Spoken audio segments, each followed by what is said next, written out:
Bonjour, bienvenue à l'Atelier Librairie, le livre voyageur, animé par Fabienne Roch et moi-même, Bruno Lalonde. Nous sommes à Montréal le 12 janvier 2021. Alors, c'est la 4e vidéo consécutive. Je nous ai promis d'être ensemble jusqu'au 8 février inclusivement. C'est le couvre-feu qui va commencer dans quelques heures à Montréal. C'est assez inimaginable de voir les rues vide de tout habitant, même pas de voitures qui circulent. Je vous ai dit que je ne vous parlerai pas de la pandémie, mais assurément, cette crise collective-là, une chose qui est assurée, c'est qu'elle nous met en face de ce que nous sommes tous.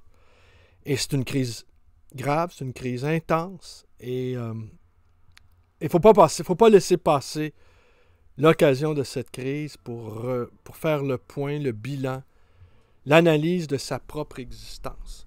Alors, je vous disais hier que je vous lirais un passage de cet ouvrage qui est-il arrivé à la beauté de Christian Godin, beau patronyme québécois, qui est professeur d'université de Clermont-Auvergne, et il a publié une 50aine d'ouvrages. Il est né en 1949, et des ouvrages qui m'apparaissent très, très, très intéressant, dont celui, dont une somme en plusieurs volumes consacrée à la totalité. Christian Godin, aussi ce livre-là, revêt un caractère particulier pour moi, car vous avez entendu dans la vidéo d'hier que c'est un livre que j'ai non pas reçu en cadeau, parce que j'ai reçu un ensemble de livres, et dont celui-ci est l'artiste qui m'a offert une partie de sa bibliothèque, artiste dont je suis les travaux, vous voyez, je ne donne aucune piste, depuis au moins 25 ans. Eh bien, je comprends que ce livre-là a trouvé chez lui des résonances particulières. Et les 3 livres que je lis en même temps, en faisant des bonds de l'un à l'autre, hein, La haine de la culture, L'innommable actuel et Qu'est-il arrivé à la beauté, se répondent mutuellement. Mais ça, vous le savez, vous, les amoureux des livres, les livres ne font que se répondre entre eux. Et parfois, on est prêt à témoin. Parfois, nous sommes des intercesseurs. Parfois, on est happé par un de ces livres-là qui nous renvoie à un autre livre. Et La haine de la culture, c'est assez étonnant. Eh bien, Christian Godin a écrit un livre qui s'appelle La haine de la nature. Alors, vous voyez, est-ce une coïncidence que ces 2 livres-là, au fond, se répondent? Les 2 aussi font appel à une sorte d'aristocratie. Avons-nous le désir d'appartenir à l'aristocratie de l'esprit? Je vous dirais que oui, nous avons ce désir-là. Et pour ce faire, nous devons impérativement, malgré ses qualités indéniables, nous soustraire à la culture de masse. Aujourd'hui, dans les journaux à Montréal, il y avait un article sur ces gens qui se sont soumis à l'épreuve de ne plus utiliser leur cellulaire pendant une semaine. Alors, à écouter les commentaires des uns et des autres, semble-t-il, c'était une épreuve assez redoutable. Cellulaire qui existait à peine dans sa version intelligente, du moins, qui existait à peine il y a une quinzaine d'années. Ce qui est un peu absurde, mais bon, c'est comme ça. Pour ma part, vous le savez, je n'ai pas de cellulaire car je ne supporte pas l'idée de répondre à... Je réponds à mon travail, 514-736-0999. Ça, c'est mon boulot de répondre au téléphone. Mais autrement, je suis content qu'on ne puisse pas me rejoindre en tout temps. Alors donc, ces 3 livres-là, L'innommable actuel de Roberto Calasso, Qu'est-il arrivé à la beauté? Livre que je vais conserver pour moi. En gardant à l'esprit, sans doute, je vais mettre une petite note comme quoi il a appartenu à cet artiste très important que j'admire depuis longtemps. Et c'est d'ailleurs d'admiration dont il est question dans les 2 ou 3 pages que je vais vous lire. Quant à Roberto Calasso, Il y a un passage que peut-être je vais vous lire demain. Je vais finir par vous parler de Roue libre, cette anthologie de textes de Cécile Guilbert. Cécile Guilbert, que je lis, en tout cas dès qu'elle fait paraître un ouvrage, je la lis. J'ai commis au début de 2012, sans doute, peut-être dans l'année 2012, quelques vidéos sur elle, mais je sais que dans une d'entre elles, j'ai dit une grosse ânerie, que je lui ai prêté une liaison, vous voyez, avec un écrivain très très important qui dirige une collection très importante, collection qui s'appelle L'Infini. Alors vous avez tout de suite deviné de qui il était question. Et j'ai affirmé ceci, et quelques jours, quelques semaines après avoir fait cette vidéo, que je ne peux plus corriger, que je ne peux plus retirer parce que vous le savez ou vous ne le savez pas, mais je le répète à l'envi, ma première chaîne qui a près de 1100 vidéos, je n'y ai plus accès. Alors c'est clos, c'est terminé. La première saison qui a duré quelques années, eh ben, je ne peux plus revenir sur mes pas, je ne peux plus... Puis au fond, d'une certaine manière, c'est très très bien. Parce que ça aussi, c'est un désir qu'on peut avoir tous, avec le recul. Hein. Là-dessus, la technologie, elle est impitoyable.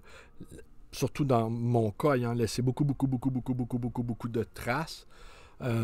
Eh bien, elle est impitoyable, elle emmagasine, et avec l'intelligence profonde qui va de plus en plus s'élaborer, eh bien, les machines vont en savoir davantage sur nous-mêmes que sur nous-mêmes. Et voilà où nous en sommes. Et donc, ce qui a été dit est dit, et je ne peux pas revenir sur mes pas. Alors donc, dans l'Innommable actuel, il y a un passage, j'en ai parlé hier, de comment Calasso a construit sa démonstration de manière par touche, en pointillé, de manière très très fine, de manière très très très très intelligente. Et il y a une description, toujours dans Vie et Destin, de Vassili Grossman.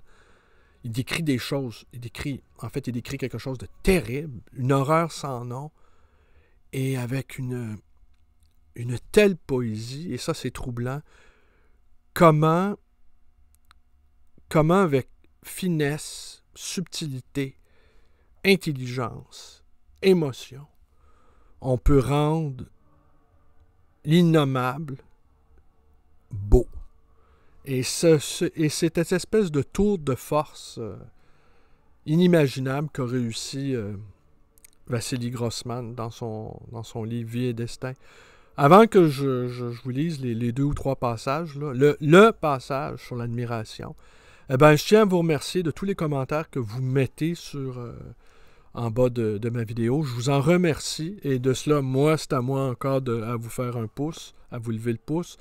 Et je vous en remercie. Vous me faites rire, vous me faites rêver. Ça me fait même rêver de... vous me faites rêver, quoi. Vous me faites rêver, vous m'encouragez à continuer. Même si on est un petit nombre, c'est pas grave. On est le petit nombre qui ne cédons rien. Et protégeons-nous comme lecteurs. Protégeons-nous. Alors, si moi, j'utilise la technologie actuelle pour faire l'apologie de la culture papier, eh bien, c'est que les temps dans lesquels nous sommes pris, nous devons continuer à être des guetteurs d'aurore. Nous devons continuer à veiller, quoi qu'il nous en coûte. Le monde a besoin de nous.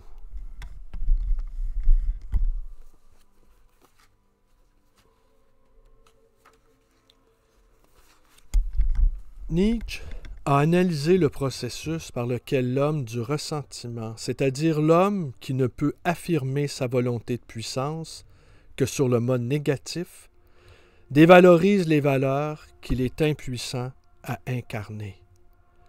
À propos du grand homme dont l'ironie romantique avait commencé de déboulonner la statue, Hegel parlait du point de vue du valet de chambre. Il n'y a pas de héros pour le valet de chambre. Non pas, disait Hegel, parce que les héros n'existent pas, mais parce que nous entendons le point de vue du valet de chambre, point de vue selon lequel il n'est pas de grands hommes ni de grandes œuvres, car ceux-ci sont réductibles à des particularités dérisoires. Si le valet de chambre ne reconnaît pas le héros, c'est parce que lui-même n'est pas un héros, et que, malheureux de ne pas l'être, il préfère croire qu'il n'y en a pas. Sa subjectivité livrée à elle-même, dépourvue de lien à la substance universelle dont elle provient pourtant, est pathologique. Le soupçon du non-dupe aujourd'hui, si communément répandu, a été amplement intellectualisé durant le siècle écoulé. L'admiration n'est-elle pas issue de l'ignorance? Un proverbe serbe l'affirme. Celui qui n'a jamais vu un château admire une porcherie. L'admiration ne serait-elle pas un signe de bêtise? C'est ce que prétend Thomas Bernard. Seul l'imbécile admire, écrit-il. L'intelligent n'admire pas. Il respecte, estime, comprend. Mais ces arguments sont facilement retournables. L'admiration n'est-elle pas au contraire fille de la connaissance? On n'admire en effet que ce que l'on connaît, ou bien ce que l'on découvre, car la découverte est elle-même un mode de connaissance. Lorsque l'ignorance est totale, l'admiration est impossible, et c'est pourquoi l'absence d'admiration est un signe d'inculture. Par ailleurs, l'admiration est une marque d'intelligence. On pourrait inverser la phrase de Thomas Bernard sans que le sens soit perdu. Seul l'intelligent admire. L'imbécile n'admire pas. Socrate disait que savoir, c'est savoir qu'on ne sait pas. Admirer, c'est comprendre qu'il y a plus et mieux que soi. Et c'est pourquoi l'admiration, dont nous avons vu qu'elle pouvait traduire le Thomas grec, est la mère de la philosophie. Descartes disait qu'elle était la passion de la philosophie, que c'était une bonne passion. Mais est venu le temps du soupçon, le temps du mépris. Les vertus ne seraient que des vices cachés, les forces des faiblesses dissimulées. Dans son dictionnaire des idées reçues, Flaubert note à l'article « Génie », inutile de l'admirer, c'est une névrose. Pendant quelques décennies, la psychanalyse a fourni un brevet d'honorabilité à cette impuissance critique du non-dupe. Inversant le sens de la fable ancienne, on aura oublié la perle au profit du tas de fumier. Mais pour alimenter l'envie, le recours à l'inconscient et au refoulement est encore bien trop intelligent.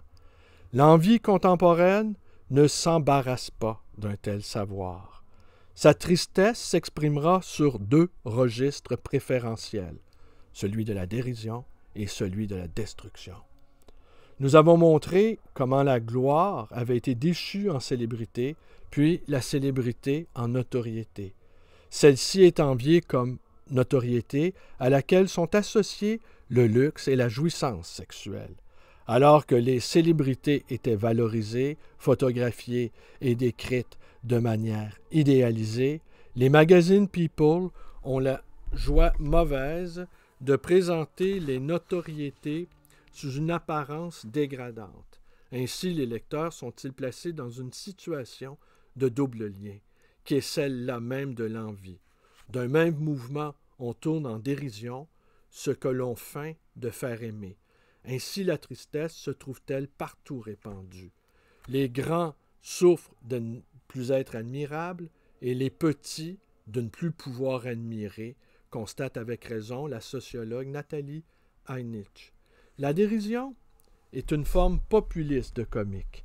Alors que le rire est un signe de joie, la dérision, qui annule l'esprit critique en le conduisant au bout de sa déchéance, est un signe de tristesse. Les poilades collectives des studios de radio et de télévision, sans lesquelles désormais il ne saurait y avoir d'émissions populaires à une heure de grande écoute, sont la désolante mise en scène de ce nihilisme soft, à l'usage de ceux à qui on ne la fait pas. Aucune grandeur, et la beauté en est une, ne résiste à cette tyrannie de la bêtise. Le beau appartient au petit nombre, dit un adage latin. C'est une valeur aristocratique Il est logique et fatal que la démocratie conduise à enlaidir le monde.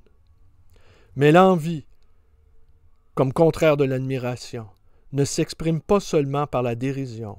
Elle ne se contente pas de dégrader les valeurs supérieures, elle les annihile. Nous avons plus haut évoqué l'envie destructrice du peintre Gogol. La psychanalyste Mélanie Klein a vu dans l'envie une composante psychique fondamentale chez les tout jeunes enfants. Alors que la gratitude est issue de leur représentation de la mère comme bons objets, car c'est la mère qui nourrit et qui aime, l'envie, à l'inverse, est issue de la représentation de la mère comme mauvais objet, car c'est la mère qui empoisonne et qui déteste. Cette dualité est un manichéisme primaire qui détermine les autres qui suivront. Du bon et du mauvais objet découleront le bien et le mal.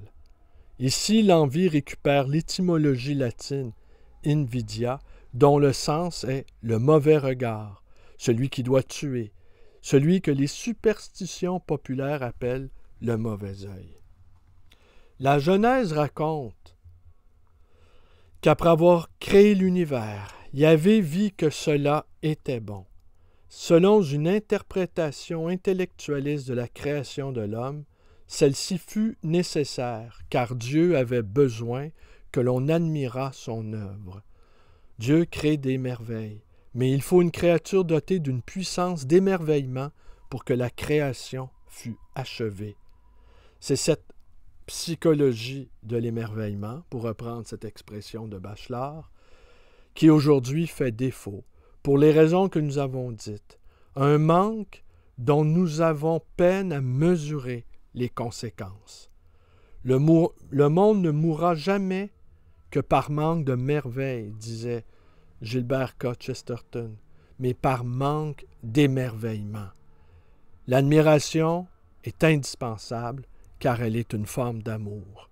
Avec la fin de l'admiration, c'est une forme d'amour qui disparaît. Et si nous ne sommes plus capables d'admirer, c'est peut-être parce que nous ne sommes plus capables d'aimer. Aimer, c'est vouloir ce que l'on aime vive et dure le plus longtemps possible. C'est accepter que puisse advenir, dans le réel, quelque chose qui ne vient pas de nous, que nous n'avons ni prévu, ni produit, et cela, il nous est de plus en plus difficile de l'admettre. Alors voilà, qu'est-il arrivé à la beauté?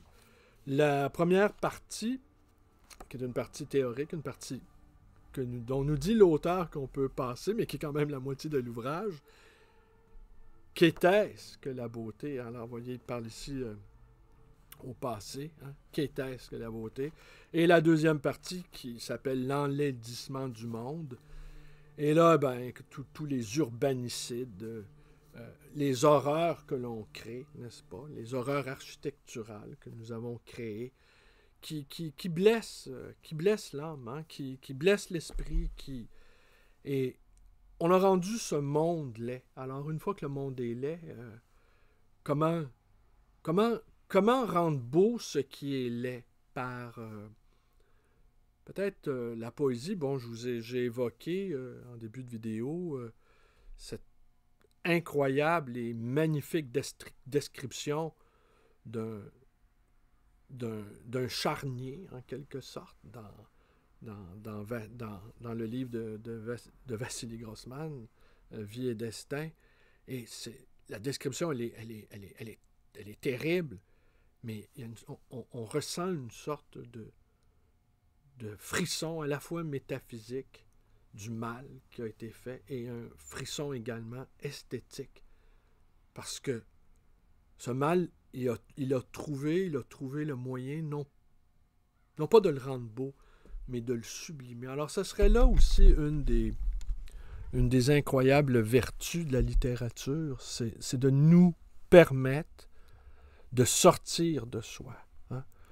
Il ne faut pas que le soi devienne une prison, il faut que le soi devienne un château, il faut que le soi devienne l'assise sur laquelle on peut on peut espérer se développer, évoluer, changer, être capable de cette capacité d'admiration et d'aimer. Et aimer finalement les grands livres, aimer les grands auteurs, aimer les grands textes, se prendre de passion pour un livre, le lire, le relire, le méditer. Au fond, n'était-ce pas là la base, hein, les 73 livres que constitue la Bible, qui veut dire bibliothèque, comme vous le savez, 73 livres, 26 pour l'Ancien Testament, ou l'inverse, 47 dans l'Ancien Testament et 26 dans le Nouveau. Eh bien, c'est une petite bibliothèque. Et cette petite bibliothèque-là, séminale au fond, a engendré toutes des millions de bibliothèques. Voilà. Alors, qu'est-il arrivé à la beauté, Christian Godin, la haine de la culture, l'innommable actuel? Alors, je pige dans l'un, je pige dans l'autre, un me renvoie à l'autre. Mais les trois ont un point commun, c'est qu'ils évoquent une sorte d'aristocratie.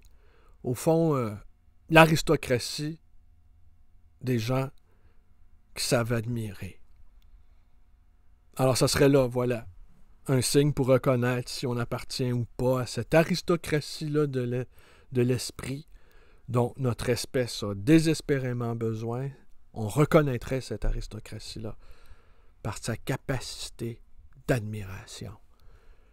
Et on pourrait poser la question et on pourrait déterminer comme ça, qui admires-tu? Que penses-tu? Est-ce que tu es capable d'admirer? Et es-tu à la hauteur? Mais ça, c'est même pas grave de ne pas être à la hauteur de son objet d'admiration. Est-ce que tu sais admirer? Que penses-tu de l'admiration? Que penses-tu de cette vertu de l'admiration? On pourrait poser la question aux gens qui sont autour de nous. Et l'admiration n'est jamais ridicule. Hein? Entre gens qui sont capables d'admiration, moi, j'ai des amis qui savent admirer. Hein? Mes amis, j'ai quelques amis qui sont des lettrés, là, des lettrés de pointe. Et ils me communiquent toujours leur goût, leur désir d'admiration. Ils me le communiquent toujours. Et c'est incroyable même. Je pense à cet ami, bon, qui, je ne sais pas s'il écoute les vidéos, c'est pas tellement grave s'il les écoute pas. Lui, il passe beaucoup d'heures par jour à lire. Et, en fait, il a consacré sa vie à lire. Il a été enseignant également, il a écrit plusieurs livres, c'est un philosophe. Et sa capacité, en fait, d'admiration, je vous dirais, en a fait presque un saint. Bon, il serait étonné d'entendre ça, mais en fait, sa capacité d'admiration, qui est immense, eh bien, l'a sanctifié. Voilà. L'admiration qui sanctifie. Eh bien, voilà. J'ai le titre de ma vidéo d'aujourd'hui. C'était la 4e. Demain, je ne sais de rien. L'atmosphère, elle est assez difficile. Inutile de vous le dire. Personnellement, je poste mes 50 livres par jour sur ma page Facebook, livres que je propose à la vente. Je tente de faire des affaires. Les affaires sont plutôt médiocres, n'ayons pas peur des mots.